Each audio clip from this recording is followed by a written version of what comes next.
Hi, my name's Phil. I like talking about politics, and it's a huge day, a super Saturday of politics today, where we've got potentially in excess of 1 million people marching in London again in an anti-Brexit rally. I've got my EU shirt on today, and Parliament has been sitting for the first time since 1982 on a Saturday to discuss, debate, potentially vote on Boris Johnson's so-called deal. However, in this video, I want to talk about is the Letwin amendment, which was designed to prevent him taking us out this month with no deal, which has passed. But first, if you find yourself enjoying the video, then please click the like button and subscribe to the channel. So let's start off with a few things really quickly. So remember, those who've been following the channel know that what I said would happen as soon as Boris Johnson was legally boxed into a corner in terms of having to seek a deal, because he said we are definitely leaving the EU on October the 31st. From that point, it was clear that he was trying to take us out with no deal. As soon as he wasn't legally able to do that, I said what he'll do is he'll tweak the backstop to make the customs union Northern Ireland only, so the backstop effectively disappears for the Great Britain, and then he'll put it before the House, and then if they vote in favour of it, which they might, then he's free of the Ben Act and he doesn't have to seek an extension, and he can crash us out on October the 31st. Well, if I knew that a few weeks ago, you can bet your arse MPs knew that, and they did. So in terms of the debate, what I'd like to do is point out a few things. I want to point out what the motion does first of all. So how does this prevent that? The amendment, simply stated, basically says we cannot leave the EU until the legislation is put in place. Because just to remind people, if MPs vote in favour of a deal, even though that deal sort of takes the form of a legal text, that does not mean we leave with the deal. That just means, yeah, okay, we're sort of okay with this, which they absolutely shouldn't be, but you know. But legislation has to be put in for the House. There needs to be a withdrawal bill put in front of the House, and which is then enacted. So what I said Boris Johnson would do this. For a start, there's no time anyway. Delivering this deal now means there's no time to get it done before October 31st anyway. There's a lot of detail in it, and it all has to be debated, scrutinised, and then voted on. No time at all. And there's about six, in fact, there are 6 sitting days left. And even if you try and do it a little bit earlier, like include more sitting days, it's still not enough time. So what I said is Boris Johnson would at that point, basically, either he wouldn't put the legislation in front of the House, in which case we crash out with no deal, or some of the people who voted in favour of it, some of the hardliners in the ERG, would vote against it. So they voted for the deal to free Johnson of the Ben Act, but they would vote against the legislation that means we can't implement it. So we still crash out with no deal. That would be the plan. So Sir Keir Starmer, there was a few people debating. I'm just going to focus on a few key players, with Sir Keir Starmer being the shadow Brexit secretary on the Labour side. And he was pointing out that both manufacturing bosses and trade unions were speaking with one voice. This is not normal. We're talking about bosses and workers. They're usually at odds with each other because, of course, they've got competing priorities. But on this, they were speaking with one voice. They co-authored a letter earlier this year calling for an end to this madness. They said they cannot exist outside the customs union with the EU. They won't be able to operate. He also noted that Boris Johnson is trying to say that he wants to diverge standards so that he can improve them. It's absolute nonsense. The EU sets minimum standards. And, you know, standards are different all across the EU for everything. Because there are some countries, you know, usually those minima are set at the acceptable level for everyone. And lots of countries improve them.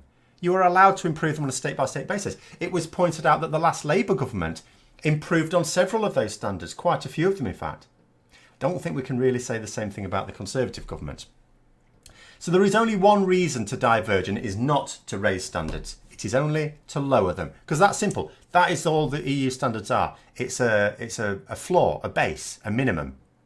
The only reason for not wanting to comply with them is because you want to go below them. You know, for example, points were noted about, for example, holiday rights for US workers being so much less than ours. And Boris Johnson says he promises that standards won't be lowered. But why remove the guarantees from the legal text then, if you're not going to do it?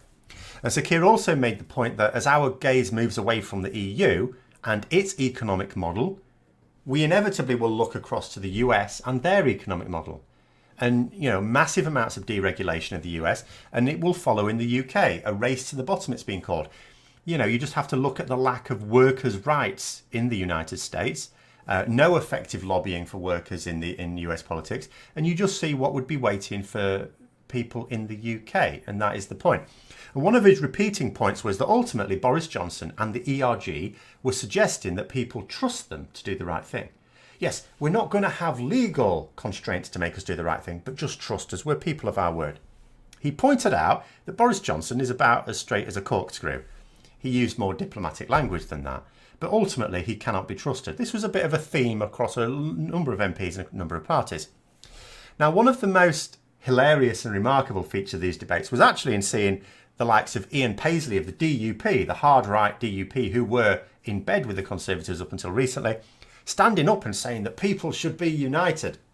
And it was funny to see them actually behaving as an opposition party, because these guys who shat on the other opposition parties over the past couple of years were then shafted by their Tory benefactors and are now desperate for allies. They've come back to the other opposition parties. Oh, we need your help.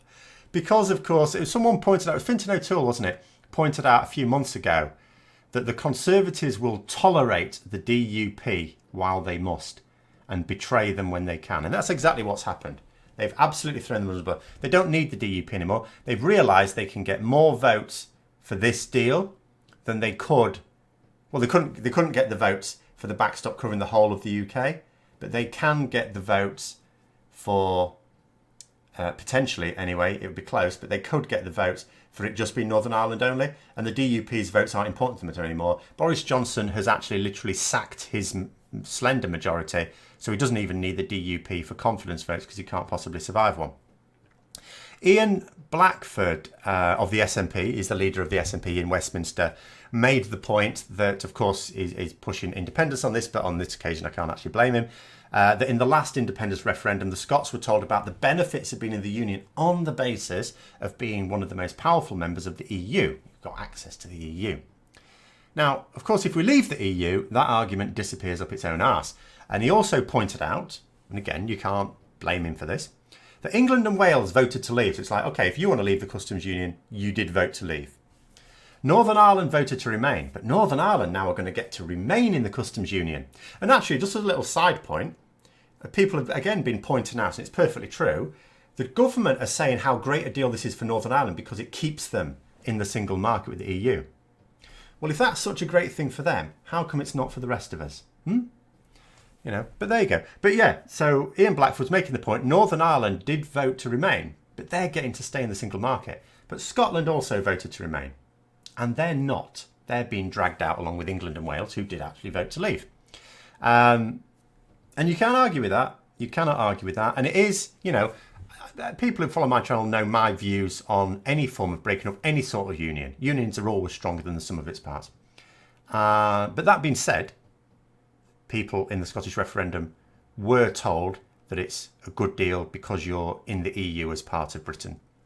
So if they're not, you know, if you nullify one of the main arguments, then the overall debate is invalid. And actually, you do probably have to run it again. I think you do. So although I'm not in favour of Scottish independence, I wouldn't actually say that I was opposed to another referendum, because there is every chance that actually more than half the population would want to leave now. And you know, so you can't blame for that. Justin Greening pointed out that it's ridiculous that MPs are expected to vote for a deal when they haven't even been allowed to see the wording of the bill, much less scrutinise and debate it. And that is the key thing as well. Johnson's wanting them to vote on this deal, which has only been available for a couple of days. There hasn't been that much scrutiny of that. But the bill, what would need to become legislation to enact it, never been seen. It's not been published. No one has seen it.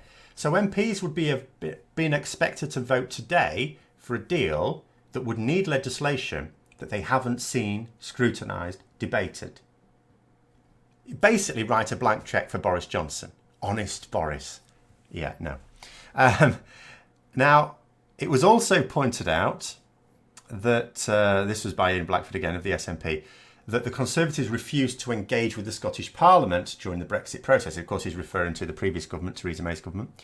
And he said that they were prepared to compromise by accepting a deal that kept us in the single market and customs union. But the Conservatives paid no attention to them at all, didn't read their proposals. He did point out that people in Brussels did read their proposals. Peter Kyle then, he's one of the Labour MPs who's really pushing the idea of tying any deal to a confirmatory vote, made the point that attaching the deal to a public vote settles it once and for all. He says, get Brexit done. Well, this is how you get Brexit done. Put the options to a public vote and everyone can vote on it and the people decide. And people say, how is that different to the first referendum? The first referendum wasn't binding because it wasn't clear what people were voting for. There are different ways you can leave the EU. There's one way to remain in it, but there's different ways you can leave it. So it wasn't clear what the instruction was. This would be, because the deal is now written down. That's what he was saying. It's all there. The detail is there. Let people decide.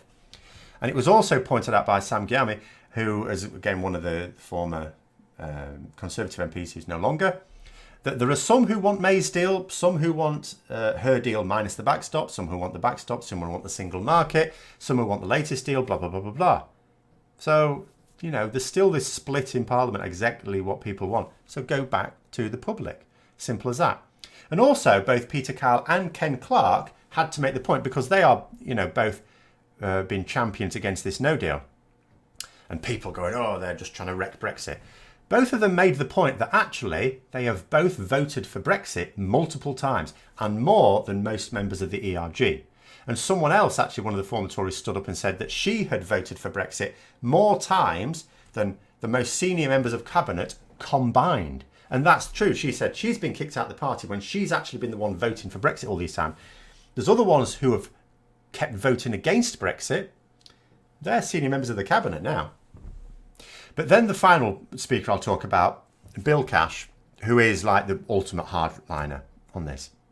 As soon as he stood up and expressed his support for the deal towards the end of the debate, you knew that the ERG was satisfied that it is a vote for no deal. The fact that he would support it when he absolutely wants no deal means a vote for the deal was a vote for no deal. Simple as that. Every MP in the House knows that. Some of them are trying to salve their consciences by saying otherwise because they're fearing for their seats. Every MP in the House knows that a vote for this deal was a vote for no deal. Then various other people spoke, including the chipmunk himself, Michael Gove. I'm not going to bother going about what he said. But then the results came back, and the results were 322 in favour of the Letwin amendment. So it passed. Sort of narrowly in a way. It was quite weird. 320 is the magic number. But then the no's were 306, so it actually passed by 16. So by my reckoning, that's what, about 11 abstentions or something like that? So I'll be interested to see the breakdown later on, but it's not relevant to this. Now, what this means is that now Boris Johnson is legally compelled to sign that letter. That letter now has to go off seeking the extension. He has to, by law. So what did Boris Johnson say when he got up? He first of all said, well, we can't now have a meaningful vote on this deal because Parliament has, taken away the ability. No, what Parliament has now insisted on is we want to read the details. You publish it. They're saying to him, you could have published all this 2 months ago. We'd have had time to read it and debate it, and we could actually now be leaving if the House supported it. But you didn't. You brought the deal 2 days ago, and you still haven't brought the bill before the House. You still haven't published the actual legislation that you want to get passed. So actually, we'd quite like to read it before we vote on it. Thank you very much. That's essentially what they're saying. And they're saying, there isn't now time to do it before October the 31st, so you're going to have to seek an extension, my lad out. Thank you. Then Boris Johnson said, the ayes to the right, 322. The noes to the left, 306. So the ayes have it. The ayes have it. Unlock. Now, signing a letter isn't negotiated. We don't require him to negotiate anything. We don't trust him to negotiate everything. The Benn Act contained the text for the letter. It didn't even say the Prime Minister has to write a letter seeking an extension. No. Nothing has been left to Boris Johnson's discretion. Apart from which pen he uses to sign it, maybe. Not in invisible ink. It didn't actually say that in the Benn Act, but yeah. No. The letter is already done. A civil servant will have typed it out on, Downing Street or Westminster notepaper. Who cares? No one cares. All he has to do is sign it. Doesn't need to... So it could be that he's just doing that to sound tough. I'm not going to negotiate a delay. And then as soon as it's all over, go to Downing Street, sign the letter and get it sent off like a good little boy. We won't know that until tomorrow because he's got until midnight tonight. So I'll have to just discuss that tomorrow, really. Because that's all we need. He said no more delays. Well, that again, nothing he said means that he's definitely going to break the law. You know. Then Jeremy Corbyn stood up, of course, and he made the point that Boris Johnson must now comply with the law. He did sort of hint that Boris Johnson's words seem to be suggesting that he may not, but he has to. That's at the end of the day. Ian Blackford of the SNP noted that there's a clear expression from the House now not to crash out with no deal. He did also cheekily ask the Speaker what the House can do to make sure that the Prime Minister complies with the Benn Act. The Speaker dodged that one by saying, I'm sure you're being the eyes to the right, rhetorical there. I think you know what the parliamentary weaponry is for doing that. Which basically is vote of no confidence. But in actual fact, we shouldn't need it, because if Boris Johnson doesn't comply with the law, then judges from the Court of Session, the inner house of the Court of Session, to the right, are delivering their 322. Monday. The nose to the left, 306. If he hasn't so the himself, eyes have it. The eyes have it. Unlock. What can be done? Which might even be that those judges themselves to sign it, whatever. And then finally, Jo Swinson of the Lib Dems stood up to push for another referendum. Again, that's her view. We need to now put this public vote. And again, that is quite right. At the end of the day, this is just going to keep going on and on and on and on and on until it goes back to the public. That's ultimately it. Boris Johnson shouldn't now be able to take us out with no deal.